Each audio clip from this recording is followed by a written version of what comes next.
बताया, बट मैं एक चीज पूछना चाहता हूँ कि आप जैसे 2022 में सीएजी अकाउंटेंट के तौर पे लग गए थे, जी उसके बाद सर। आप जॉब भी कर रहे हैं और 2024 के लिए आपने प्रिपरेशन भी स्टार्ट कर दी, ये कैसे मैनेज कर रहे हैं? मैं होता था कि मैं ऑफिस में क्या करूंगा, ऑफिस में सिर्फ इंग्लिश पढ़ूंगा। जितना भी टाइम मिलता मुझे इंग्लिश हम्म। करना है।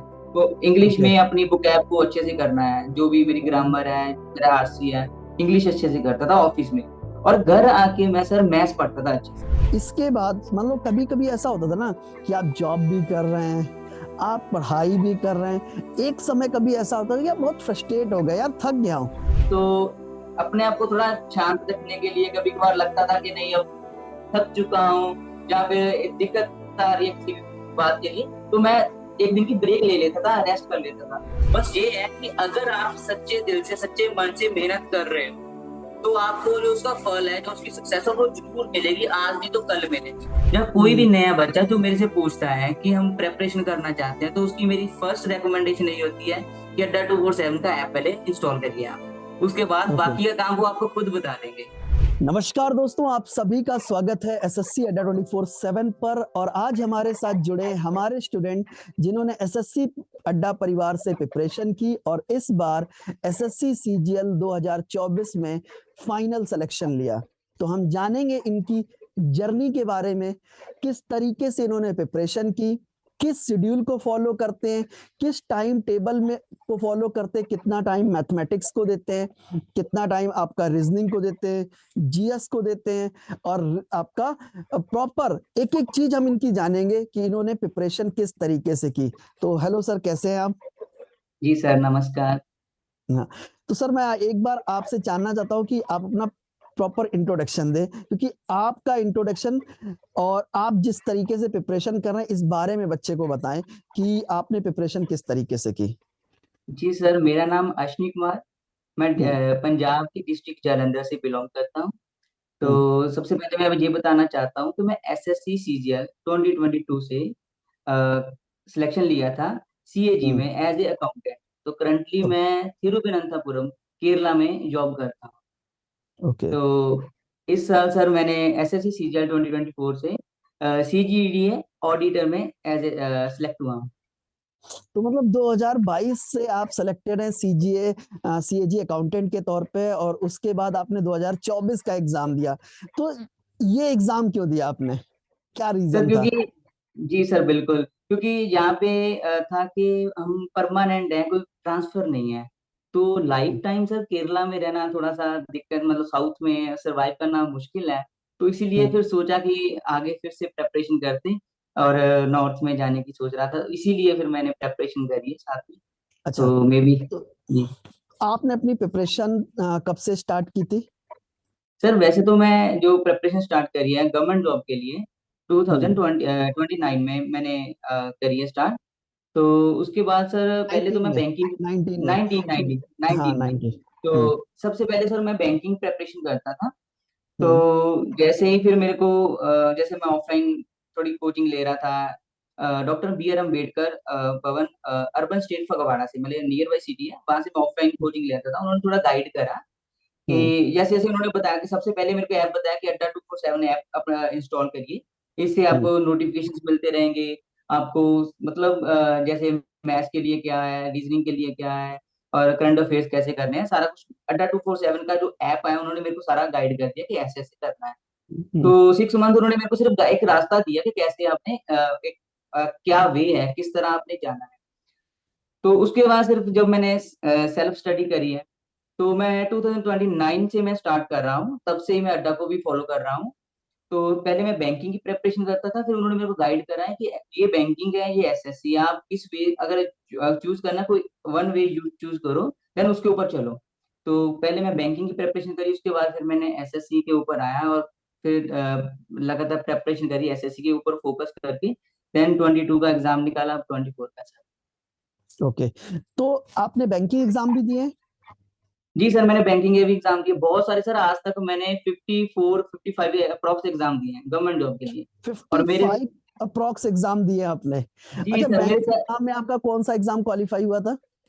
सर मैंने बैंकिंग में आरआरबी भी क्लियर करा था, एसबीआई का क्लियर करा था, फिर आईबीपीएस का भी क्लियर करा था। बहुत सारे पीओ प्री एग्जाम? मेंस निकाले हुए हैं। अच्छा, फाइनल सिलेक्शन नहीं लिया हुआ था। फाइनल सिलेक्शन नहीं लिया, टारगेट फिर एसएससी बन गया था, उसके बाद फिर एसएससी ही निकालना है, तो हम्म, ऑफिसर ही बनना है, तो मतलब एक टारगेट माइंड में सेट हो गया था कि मुझे तो ऑफिसर बनना है, तो हम्म, इसीलिए फिर अपना टारगेट जो एसएससी ही रखा मैंने बाद में। ओके। तो जी यार सर। आप एक चीज बताइए, जैसे कि आप प्रिपरेशन कर रहे हैं, हमारे 4 सब्जेक्ट हैं, मैथ्स, जी बिल्कुल। Reasoning, GS, English. और उसमें भी अगर मैं बहुत बात करता हूँ तो 2 सब्जेक्ट मेन आपके निकल के आते हैं, मैथ और इंग्लिश। तो जी मैथ सर। की प्रिपरेशन कैसे की आपने? सर एक्चुअली ना मैथ्स में जैसे पी वाई क्यू सबसे पहले पता है हमें कि हम पी वाई क्यू करने होते हैं, यस, यस, तो यस। पहले तो अपने कॉन्सेप्ट क्लियर करा कि जैसे प्रॉफिट एंड लॉस में या रेशियो एंड प्रोपोर्शन में जो भी आपके पूरे टॉपिक्स हैं उनको क्लियर करा। जब भी कोई डाउट आ जाता था तो मुझे फिर ऐसे मतलब एसएससी अड्डा 247 का तो मेरे पास है, आपका मैंने ले रखा था, तो उसके बाद कभी भी कोई डाउट आता था तो मैं आपसे सर क्लियर कर लेता था। कभी आपकी वीडियो मतलब पूरी वीडियो नहीं, जैसे जिस क्वेश्चन के ऊपर डाउट है, जिस टॉपिक के ऊपर डाउट है, ओके। वो मैं वीडियो देख लेता था। मतलब पूरा देखने लग जाओ तो थोड़ा टाइम निकल जाता है, तो फिर इसीलिए मतलब जिस क्वेश्चन के ऊपर डाउट है, जो टॉपिक के ऊपर डाउट है, मैं वो उठाता था और देख लेता था, वो कंसेप्ट क्लियर कर लेता था। और इंग्लिश को कैसे किया आपने? सर इंग्लिश में तो मैंने कोशिश करी है कि जितना सेल्फ पढ़ा जाए, जितना मतलब रीडिंग करी जाए, जितनी बुक ऐप पढ़ी जाए। सर मैं क्या करता था इंग्लिश के लिए, जैसे मैं बुक ऐप पढ़ रहा हूँ तो मैं एक पेपर पे लगभग लगभग मैंने पर डे 100 से 150 वर्ड्स लिख लेने हैं बुक ऐप के। तो हम्म, वो बुक ऐप के मतलब वर्ड्स लिख के अपनी पॉकेट में रखता था ऑलवेज, कि कभी भी कहीं जाना है, बस में बैठा हूँ, कैंटीन जा रहा हूँ, तो उसको निकालना, अगर कोई भूलता है तो उसको राउंड करता जाता, जो क्लियर है उसको टिक करता जाता कि ये मुझे आते हैं। अगर मान लो मैंने 100 100 वर्ड्स लिखे हुए हैं, उसमें से मेरे 20 अभी भी ऐसे हैं जो मेरे को मैं फॉरगेट कर रहा हूँ, उनको मैं अभी भूल पा रहा हूँ, तो मैं क्या करता था, नेक्स्ट जो पेपर लेता था, जो वो 20 वर्ड्स है उनमें से निकाल के उस पेपर पे लिख लेता था, बाकी मुझे था कि 80 जो है मेरे वर्ड्स वो क्लियर है, तो उसको रख देता था। फिर इस तरीके से मैं अपनी बुक ओके। ऐप करी है। जी सर। अच्छा, जैसे कि मैं एक चीज पूछना चाहता हूँ, तो आपने बहुत अच्छे से बताया, बट मैं एक चीज पूछना चाहता हूँ कि आप जैसे 2022 में सीएजी अकाउंटेंट के तौर पे लग गए थे, उसके जी बाद सर। आप जॉब भी कर रहे हैं और 2024 के लिए आपने प्रिपरेशन भी स्टार्ट कर दी, ये कैसे मैनेज कर रहे हैं? जी जॉब के सर। साथ पढ़ाई कैसे कर रहे हैं? जी सर, सर ये तो सबसे ये मुश्किल टफ काम टास्क होता है। है।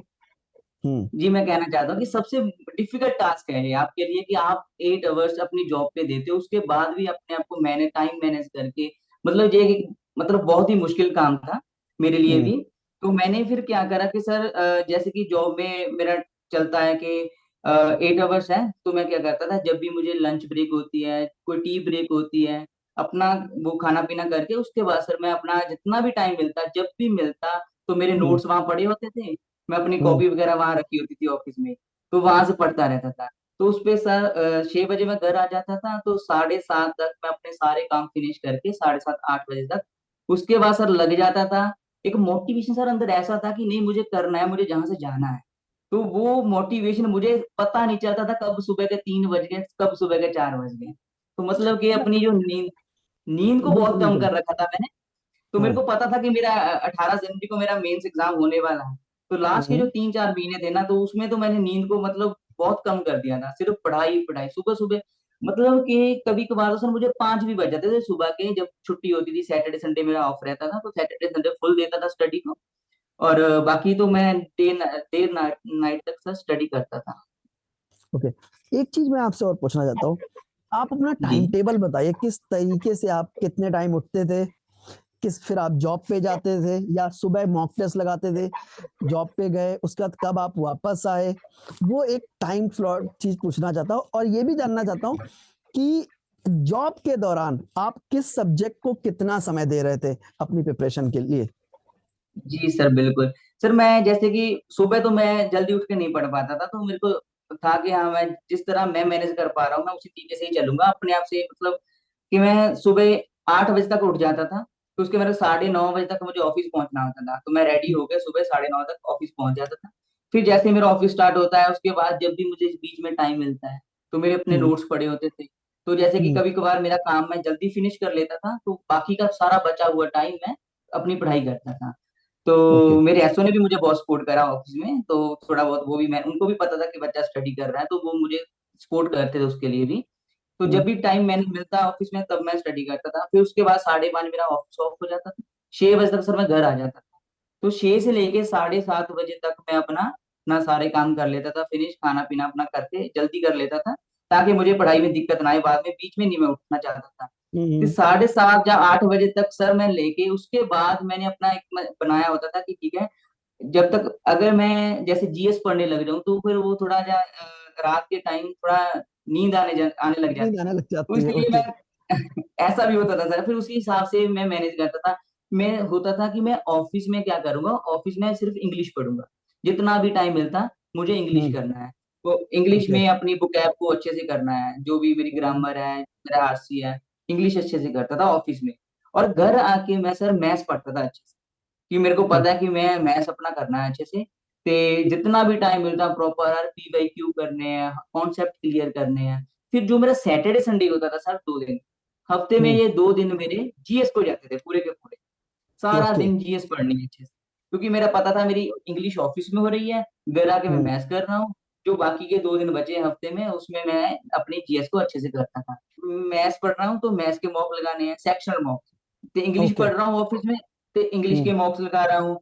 जीएस का तो हम्म। मैं कोई मॉक नहीं लगाता था, जीएस में सिर्फ रीडिंग करता था, पढ़ता था अच्छे से, जो भी आया, इकोनॉमिक्स होगी, हिस्ट्री होगी, पॉलिटी होगी, ज्योग्राफी होगी, एक एक सब्जेक्ट को अच्छे से अंडरस्टैंड डीपली पढ़ना है। तो फिर हम्म। जैसे जैसे मेरा मेंस पास में आता गया, जैसे जनवरी में मेरा एग्जाम होना था 18 जनवरी को, तो मैंने लास्ट एक महीना फिर अच्छे से सिर्फ मॉक ही दिया, क्योंकि मेरे को था कि पहले अपने कॉन्सेप्ट क्लियर करने हैं। क्योंकि अगर मेरे हम्म। कॉन्सेप्ट ही नहीं क्लियर तो मैं मॉक में नंबर नहीं ले पाऊंगा, मार्क्स नहीं ले पाऊंगा, उसके बाद मैं डीमोटिवेट होऊंगा कि यार मेरे मार्क्स नहीं आ रहे हैं। क्योंकि अगर मेरे ओके। कॉन्सेप्ट नहीं क्लियर तो मैं मार्क्स नहीं ले पाऊंगा। इसी वजह से ओके। फिर मैंने अपने कॉन्सेप्ट क्लियर करके लास्ट का एक महीना पूरा अच्छे से मॉक किया। तो कितने मॉक लगाए थे एग्जाम से पहले? तो मैंने बहुत लगा दिए होंगे मॉक में काउंट ही नहीं हुए, मतलब मॉक पे मॉक तो लास्ट में तो बहुत लगाए हैं। ओके। मॉक का एनालिसिस करते थे? जी सर बिल्कुल, पहले अच्छे से मॉक लगाना है, उसके बाद उसका एनालिसिस करना है। मेरे पास सर कॉपीज अलग अलग रखी हुई थी, कि मेरी इंग्लिश की कॉपी अलग है, मैथ्स की अलग है, जीएस की अलग है। मॉक हम्म। में जिस टॉपिक से मेरा मार्क नहीं आ रहा है, क्यों नहीं आ रहा है, उसको उसको नोट डाउन करना है प्रॉपर, कि हाँ इसमें मार्क नहीं आ रहा है, क्यों नहीं आ रहा है, ताकि अगले मॉक में मेरी वो फिर गलती ना हो दोबारा। इसी तरीके से मैथ्स करता था, इसी तरीके से इंग्लिश, इसी तरीके से जीएस करता था। ओके। रीजनिंग सर मेरी मॉक के दौरान हो जाती थी, इतना रीजनिंग के लिए कुछ स्पेसिफिक पढ़ना नहीं पड़ता था, बस वो ओके। मेंटेलिटी मेंटल एबिलिटी है जो भी, तो हो जाती थी हम्म। ऐसे। वो हो जाता था। चलिए, बहुत जी बढ़िया। सर। और एक चीज मैं आपसे पूछना चाहता हूँ कि जैसे आप अपना प्रिपरेशन कर कर लिया आपने, इसके बाद मान लो कभी कभी ऐसा होता था ना कि आप जॉब भी कर रहे हैं, आप पढ़ाई भी कर रहे हैं, एक समय कभी ऐसा होता था कि आप बहुत फ्रस्ट्रेट हो गए, यार थक गया हूँ, आज कुछ करना है, आज कुछ नहीं नहीं पढ़ेंगे, नहीं ऑफिस जाएंगे। फिर अपने आप को, मतलब इतना बिजी शेड्यूल में अपने आप को इतने लंबे समय तक रखने के लिए, ठीक है, आप अपने जी आप को सर। मोटिवेट कैसे रखते थे? सर मेरे अंदर पता नहीं कहाँ से मोटिवेशन था इतना, कि मतलब करना तो करना ही है, और कोई रास्ता है ही नहीं है। मेरे को था कि 18 जनवरी तक अपने आप को किसी तरह रख लो, उसके बाद मेरा टाइम ही है। फिर मैं, सर ओके। केरला में आके लोग घूमने आते हैं, लेकिन मैं जहाँ पे अभी तक घूमा नहीं हूँ। फिर मेरे को था कि नहीं, पहले पढ़ाई, पहले अगर मैं मतलब इतना मोटिवेशन था कि नहीं, पहले पढ़ना, अपने आप को टाइम देना है। ओके। तो कभी कभार अगर हो जाता तो थोड़ा ब्रेक ले लेता था, मतलब सारा दिन रेस्ट करना है अपने आप को, मतलब ब्रेक ले लेनी है। ऐसा नहीं कि हम्म। मतलब कभी डीमोटिवेट नहीं हुआ। तो अपने आप को थोड़ा शांत रखने के लिए कभी कभार लगता था कि नहीं अब थक चुका हूँ, या फिर एक दिक्कत आ रही है किसी भी बात के लिए, तो मैं एक दिन की ब्रेक ले लेता था, रेस्ट कर लेता था। ओके। और एक चीज मैं आपसे पूछना चाहता हूँ कि जैसे कि जी आपने अब 2022 में भी सीजल क्लियर किया, 2024 में भी आपने सीजल क्लियर किया, और जो भी नए स्टूडेंट आने वाले हैं, आपको पता है कि अब जी नेक्स्ट हमारा 2025 का एग्जाम है, तो जी। 2025 में जो नए बच्चे आएंगे उनके लिए क्या कहना चाहते हो, उनको अपनी प्रिपरेशन कैसे करनी चाहिए? जी सर, क्योंकि देखो, हम अगर हम देखें इस बार का रिजल्ट देखें तो कंपटीशन बहुत हार्ड है। बहुत हो गया। कंपटीशन बहुत है, तो हमने हम्म। रिजल्ट देखा, कट ऑफ भी हाई गई है। तो ऐसा नहीं कि हम डिमोटिवेट हो जाए, 2025 के स्टूडेंट जो देख रहे हैं, तो हम्म। ऐसा नहीं कि डिमोटिवेट होना। बस ये है कि अगर आप सच्चे दिल से, सच्चे मन से मेहनत कर रहे हो, तो आपको जो उसका फल है, जो उसकी सक्सेस है, वो जरूर मिलेगी, आज नहीं तो कल मिलेगी। तो आपको लगे रहना है। मैं एक बात कहूंगा सर, अगर आपको गवर्नमेंट जॉब लेनी है तो आपको मेहनत के साथ साथ पेशेंस रखना बहुत जरूरी है। बिल्कुल, बिल्कुल। पेशेंस होना बहुत जरूरी है। तो दोस्तों मैं अक्सर ये चीज़ कहता हूँ कि जो गवर्नमेंट जॉब है वो मेहनत और लगातार मेहनत के साथ पेशेंस का गेम है, जहाँ पर आपको लगातार मेहनत करनी पड़ती है और लंबे समय तक मेहनत करनी पड़ती है। दोस्तों एक चीज़ मैं इनसे और पूछूँगा कि सर एक चीज़ बताइए कि आपकी प्रिपरेशन में अड्डा 24/7 ने क्या भूमिका निभाई है और अक्षय अवस्थी की क्या भूमिका रही आपकी प्रिपरेशन में? सर मैं बहुत बहुत थैंक यू करना चाहता हूँ कि देखो अगर मैं इस पोस्ट पे भी हूँ, सीएजी अकाउंटेंट में भी हूँ, हुँ, 2022 का एग्जाम भी क्लियर करा है, तो मैं बहुत बहुत थैंक यू कहना चाहता हूँ आपको सर, क्योंकि देखो जब भी मुझे प्रॉब्लम आती है, कुछ भी होता है, तो अड्डा 247 ही मेरे लिए हेल्पफुल रहा है आज तक। तो ओके। अगर सर मैं अपने पर्सनल व्यू से बताऊं तो कोई भी हुँ, नया बच्चा, मेरे हुँ, गांव में भी सर इतने मतलब बहुत सारे बच्चे हैं जो प्रेपरेशन करना स्टार्ट मतलब प्रेपरेशन करना चाहते हैं आगे। जब कोई भी हुँ, नया बच्चा जो मेरे से पूछता है कि हम प्रेपरेशन करना चाहते हैं, तो उसकी मेरी फर्स्ट रिकमेंडेशन यही होती है कि अड्डा 247 का ऐप पहले इंस्टॉल करिए आप। उसके बाद ओके। बाकी का काम वो आपको खुद बता देंगे। मतलब कि इतना अरे यार! हेल्पफुल रहा मेरे लिए, तो मैं खुद ही तो थैंक मतलब यू, मैं थैंक खुद यू। ही उनको सर ये मोटिवेशन देता हूँ कि नहीं भाई, आप अगर मेरे से ज्यादा बेहतर वहां पे फैकल्टीज हैं तो आपको खुद गाइड कर देंगे, तो आप अड्डा 247 का ऐप भर लीजिए, इतना ही काफी है आपके लिए। यार दोस्तों अब आप ना जितने लोग मैथमेटिक्स से भागते हो ना, डरते हो ना कि मैथमेटिक्स नहीं होती है, सुन लो, मैथमेटिक्स की जा सकती है, बस थोड़ा-सा मेहनत करने की आवश्यकता है, ठीक है? तो ऑल द बेस्ट सर आपके 2024 के लिए और जल्दी से आप नॉर्थ में आ जाइए और आपसे जी मुलाकात सर। करेंगे और हम जी चाहते सर हैं कि बिल्कुल। आप एक दिन आप एसएससी अड्डा के अड्डा 24/7 के ऑफिस में आइए और हम आपके साथ लंच करना चाहेंगे, जी सर डेफिनिटली। बिल्कुल, मैं भी आना चाहता हूँ, एक बार फिर से आपको मिलना चाहता हूँ, क्योंकि अरे जिनकी वजह thank you, sir. Thank you, thank okay. Okay sir, हाँ, नहीं थैंक आप यू। कुछ बोलना चाह रहे थे, आप बोलिए, बोलिए।